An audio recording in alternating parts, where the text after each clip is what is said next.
Muy buenas, ¿qué tal? Bienvenido de nuevo al canal. En este vídeo voy a continuar aportando al concepto del damping factor o factor de amortiguamiento como especificación que entregan los amplificadores de audio para indicar la impedancia de salida que presentan. Evidentemente y efectivamente, de la cual se habla mucho en muchos foros de YouTube, en muchos canales de YouTube. Bueno, pues yo desde este canal, junto con los vídeos anteriores, pues también voy a intentar aportar algo para que aquellas personas que vean estos vídeos, junto con el resto de información que hay en Internet, pues puedan forjar un conocimiento más concreto sobre este tipo de especificaciones. Y por supuesto, pues si en este vídeo o en algún otro vídeo pues cometo un error, que es lo más normal, pues me gustaría que lo escribierais en los comentarios y lo habláramos, lo discutiéramos siempre de forma constructiva y respetuosa. Soy una persona que en el canal no suele borrar ningún comentario. He borrado alguno que otro, que creo que han sido 3 o 4, porque han sido irrespetuosos o han faltado el respeto o han directamente insultado, pero los comentarios respetuosos que inviten a una reflexión, a una discusión constructiva, pues evidentemente no los voy a ocultar ni los voy a bloquear como sí están haciendo en otros canales importantes de YouTube, los cuales vemos todos y que realmente esa actitud de bloquear y ocultar comentarios que se dicen siempre desde el respeto y con la idea de aportar, pues se han ocultado para que nos lo puedan ver los suscriptores de sus canales. Pues para mí esta práctica no aporta a la comunidad y es algo totalmente destructivo. Lo englobo en la sombra, en las grandes sombras que tiene este mundo del audio de alta fidelidad y sobre todo del audio high-end. No quiero entrar en debate en este tipo de temas. Soy una persona que intenta evadir las disputas, los debates que no llevan a ningún sitio. Pues nada, yo sigo haciendo mis vídeos, aportando a la comunidad para aquellas personas que los quieran ver, que siempre, pues lo único que puedo decir es que estaré siempre agradecido. Bueno, dejando ese tema aparte y volviendo al objetivo del vídeo, vamos a hablar un poquito sobre el damping factor y para ello voy a comenzar nombrando la marca que estáis viendo en pantalla, la marca Luxman, que todos conocemos porque evidentemente es un grandísimo fabricante de equipos de audio y que ha demostrado a lo largo de muchas décadas pues que ha fabricado equipos de muchísima calidad y ha aportado a la ciencia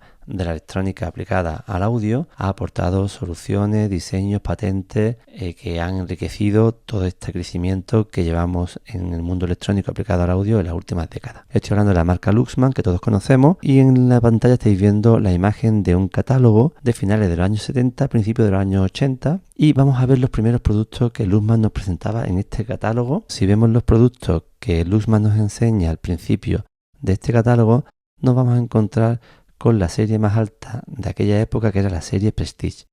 En concreto, el modelo más alto en etapa de potencia era el M6000, un amplificador que a día de hoy es un amplificador de culto, y este amplificador junto con sus modelos inferiores, el M4000 y el M2000, y los amplificadores que van a juego con esta etapa de potencia, esta serie Prestige de aquella época pues tuvo mucho éxito y fue una serie muy elogiada por los audiófilos de entonces. A día de hoy se siguen buscando como equipos de referencia. Bueno, como detalle, ya que vamos a hablar sobre el damping factor, pues como detalle, no es el objetivo de por qué os estoy mostrando esto, lo veremos a la continuación. Como detalle vemos que este amplificador, pues para una potencia a 4 ohmios de 550 vatios con unas distorsiones del 0,05%, pues venía con una especificación de damping factor de 100.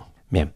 Esto como detalle. Realmente os estoy mostrando esta serie de amplificadores Prestige de esta increíble marca Luxman porque fueron diseñados por uno de los grandes ingenieros y científicos que en esta ciencia de la ingeniería electrónica han aportado y han forjado las bases de los circuitos electrónicos, de las diferentes tipologías electrónicas que conforman todas y cada una de las etapas dentro de una cadena de música. Y precisamente el ingeniero que estaba a cargo de este proyecto Prestige de Luxman era el ingeniero Tim de Paravicini, que estáis viendo ahí en pantalla. Este señor está considerado uno de los grandes dentro del mundo del audio, con una experiencia abismal en toda y cada una de las etapas que conforman la cadena de audio, desde la grabación hasta la reproducción en nuestra sala. Bueno, pues este señor es un legendario ingeniero que ya falleció a los 75 años de edad, y podemos ver un poco en este artículo de una página web de internet dedicada a la alta fidelidad, a high-end, resume un poco qué tan dilatada y fructífera dentro del mundo del audio y de la electrónica fue la vida de este señor. Se licenció en ingeniería eléctrica y estuvo trabajando pues durante muchos años en la fábrica de Luxman en Japón, y ahí pues aportó a todo este mundo del audio. Y bueno, uno de sus productos estrella dentro de aquella marca fue el amplificador que hemos visto antes, el M6000. A este señor se le conocía como el rey de las válvulas. También diseñó pues míticos amplificadores valvulares, también de la marca Luxman, como por ejemplo el MB3045. Esta maravilla que estáis viendo aquí también fue diseñada por este señor, un amplificador también de culto. Bueno, este es un ejemplo de los amplificadores que este señor diseñaba dentro de la marca Luxman, amplificadores de culto con una reputación increíble dentro del mundo de la alta fidelidad, inclusive a día de hoy del high-end. Son simplemente dos ejemplos de una cantidad ingente y enorme de circuitos y sistemas que este hombre trabajó y desarrolló con sus equipos de ingenieros a lo largo de su vida. Trabajó no solamente para la alta fidelidad doméstica, sino también para el mundo del audio profesional. Son muy conocidas las aportaciones que hizo a las máquinas de cinta de la marca Studer y de la marca Ampex en modelos muy conocidos como el Studer C37, con una aportación increíble a todo el tema del mundo de los reel-to-reel utilizados en estudios profesionales para los procesos de masterización. Este señor, cuando regresó a Inglaterra, estuvo diseñando y trabajando para un montón de marcas de alta fidelidad y de high-end. Entre ellas destacan también sus modelos de amplificadores TVA1 y TVA10. Más adelante fundó también la empresa Esoteric Audio Research. A través de esta empresa comenzó a fabricar una gran cantidad de productos de audio, además de seguir diseñando para otras compañías de alta fidelidad, entre las que destacan la empresa Quad. Bueno, aquí en esta parte no está traducida, lo que nos viene a contar es que muchos de sus equipos fueron utilizados durante mucho tiempo por los principales ingenieros de grabación y masterización de los principales estudios de grabación del mundo, donde se grabaron discos para la gente que estáis viendo aquí, ¿no? Jimi Hendrix, Led Zeppelin, The Rolling Stones, Eric Clapton, bueno, Dire Straits, Frank Zappa, muchos músicos también utilizan mucho de sus equipos, como por ejemplo Ringo Starr, Paul McCartney, George Harrison, Lenny Kravitz, bueno, David Gilmour de Pink Floyd. Bueno, esto le llevó a este señor, a este grande de la ingeniería del diseño electrónico y del sonido en general, pues lo llevó a alcanzar varios premios en revistas muy importantes y en asociaciones de ingenieros de sonido y audiófilos de todo el mundo. Tim de Paravicini está considerado como uno de los grandes ingenieros que han aportado al mundo del audio tal y como lo conocemos hoy en día. Bueno, solamente hay que poner Tim de Paravicini en internet y ver la cantidad de entradas que tiene en Google y se puede leer un poco sobre la biografía y toda la aportación que hizo este señor al fascinante mundo del audio que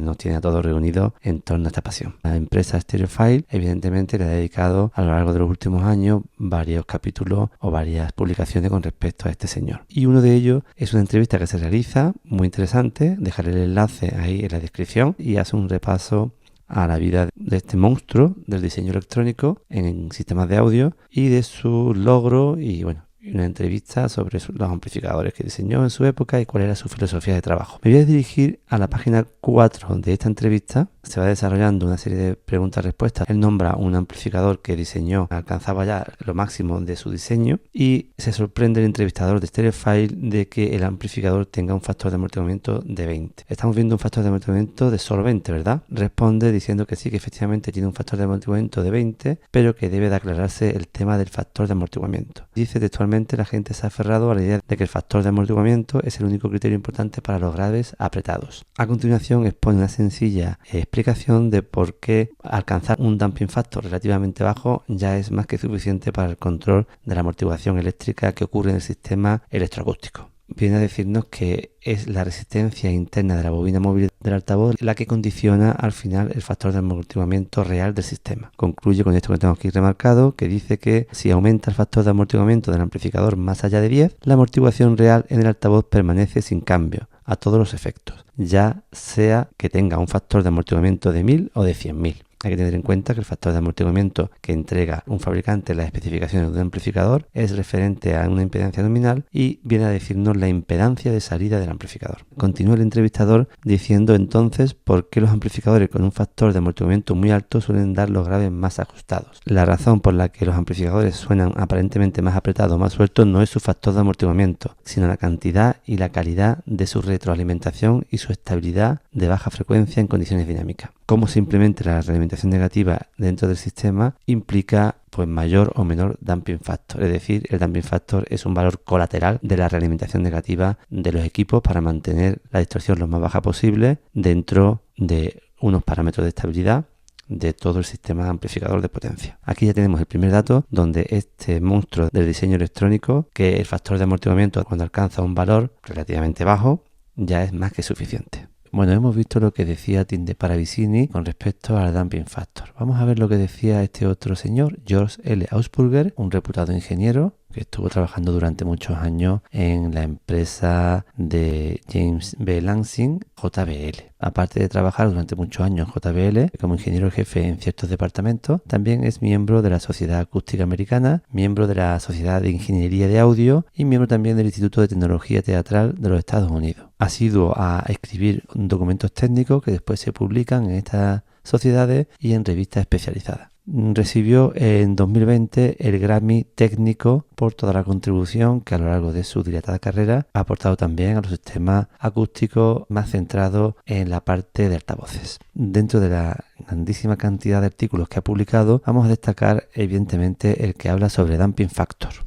Tenemos aquí el artículo que escribió este señor con respecto al damping factor y bueno, lo llama el debate del damping factor, ¿no? Muy propio. En este dibujo inicial del artículo, la verdad es que es muy interesante porque en cierta forma resume lo que él expone desde un punto de vista de la ingeniería y viene a decirnos que una cosa es el damping factor como dato o especificación técnica que nos entrega el fabricante de amplificadores para indicarnos la impedancia de salida de su amplificador y otro el damping factor real del sistema y nos demuestra que efectivamente el altavoz se modela de forma simplificada y desde el punto de vista eléctrico como un motor eléctrico en serie con la resistencia de la bobina móvil. Eso queda representado por esta resistencia que se ve aquí y el motor eléctrico en sí del altavoz, que se conecta al amplificador, ¿no? Al circuito electrónico del amplificador que tiene una impedancia de salida. Al final el damping factor real queda delimitado por la suma de la resistencia de la bobina móvil en serie con la resistencia del amplificador. Hablamos de resistencia, habría que hablar de impedancia, pero a efecto del concepto de lo que se pretende transmitir es perfectamente válido hablar de resistencias.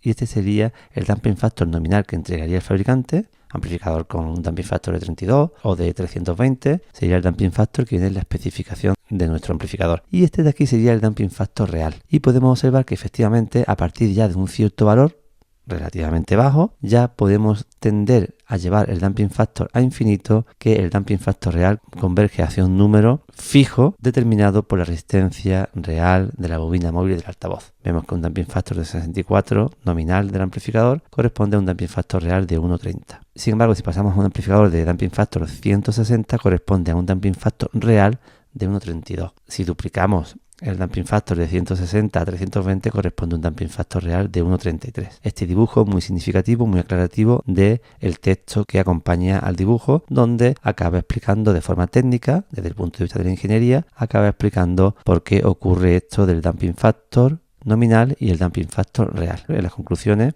este señor que trabajó para JBL, un experto en altavoces, nos indica que una vez que nuestro amplificador presente un damping factor relativamente bajo, aunque tengamos un damping factor de 300 o 400, nuestro sistema no se va a enterar. Lo explica detalladamente en este texto, os lo dejo abajo en la descripción para que lo podáis leer. Bueno, hemos visto lo que decía Tim de Paravicini como experto ingeniero en diseño electrónico. Hemos visto también lo que nos contaba con respecto al factor de amortiguamiento George Ausburger como experto ingeniero que trabajó durante muchos años para la empresa JBL. Y ahora vamos a ver qué nos dice el doctor Floyd Toole, un ingeniero eléctrico que ha dedicado su vida al estudio de la ingeniería acústica. Otro señor que ha escrito muchos libros muy importantes, que son libros de referencia dentro del ámbito universitario y dentro de la ciencia de la ingeniería del sonido y en concreto de la ingeniería acústica. El principal trabajo de este señor desarrollado a lo largo de su vida es algo bastante curioso porque este señor se dedicó durante muchos años en la acústica y la psicoacústica de la reproducción del sonido. En particular se dedicó a establecer métodos para evaluar subjetivamente cómo interactuaban las mediciones técnicas y la percepción de los oyentes. Por eso quería traer a este señor para que tuviéramos, digamos, los tres pilares fundamentales. Un experto del diseño de circuitos electrónicos como Tim de Paravicini, un experto en diseño de altavoces como George Ausburger de JBL y Floyd Toole, un doctor dedicado a estudiar la experiencia subjetiva a la hora de escuchar los equipos de audio y hacer un contraste, una comparación con las mediciones técnicas de los altavoces. Una auténtica pasada. Este señor ha recibido muchos premios de la Sociedad de Ingeniería del Audio, tiene muchos premios, es vicepresidente corporativo de ingeniería del grupo Harman, con empresas como JBL, Infinity, Harman Kardon, Mark Levinson, Rebel, Studer, Soundcraft. La verdad es que otro monstruo dentro de todo lo que es el mundo del audio, dentro de lo que es el mundo del sonido. Ya digo que se especializó en métodos para evaluar de forma subjetiva y hacer una correlación entre la parte objetiva de la medición y la parte subjetiva de percepción de los oyentes. Vamos a ver qué nos dice este señor con respecto al factor de amortiguamiento. Dedicó uno de sus infinitos artículos también al factor de amortiguamiento. Este artículo también está por internet, es muy famoso y nos viene a decir en cierta medida lo mismo que nos decía el genio Tim de Paravicini, el maestro del altavoces George Ausburger. Nos viene a decir que con valores bajos de damping factor la amortiguación eléctrica del sistema queda totalmente controlada. Aquí tenemos un dibujo hecho por él en el que efectivamente vemos que tenemos que tener en cuenta la resistencia interna de la bobina móvil, la resistencia de los parámetros físicos, mecánicos y acústicos, los pone en serie con la resistencia de la bobina móvil, la resistencia del cable y la resistencia interna del altavoz. Hay que tener en cuenta este conjunto de resistencias que son las que de alguna forma, entre comillas, ve el motor acústico del altavoz. El artículo es muy interesante, os lo dejo también abajo para que lo leáis. Esto es un mismo altavoz con dos amplificadores diferentes, con damping factor bajo y con damping factor alto, muy alto, pues vemos que prácticamente la respuesta al impulso es la misma, varias gráficas de respuesta en frecuencia del mismo altavoz siendo excitado con amplificadores con diferentes damping factor. Y se ve que las diferentes respuestas quedan totalmente superpuestas. Concluye con que damping factor relativamente bajos son más que suficientes para controlar la amortiguación del sistema. Bueno, pues de alguna forma concluyo con esta primera parte del vídeo donde expongo a grandes investigadores, grandes ingenieros investigadores que han dedicado su vida al audio. Por supuesto, no podemos dudar de que estos señores sí sabían lo que hablaban, pues sus conclusiones con respecto al damping factor. Bueno, y ahora en la segunda parte del vídeo vamos a ver exactamente algunos fabricantes actuales que nos dicen con respecto al damping factor y ver exactamente los distintos fabricantes de altavoces high-end si nos dicen algo o no del damping factor en sus manuales de usuario, puesto que se dice en algunos canales de YouTube que un altavoz necesita específicamente un amplificador con cierto damping factor. Si eso es así, debería de indicarse en los manuales de usuario de los fabricantes de altavoces.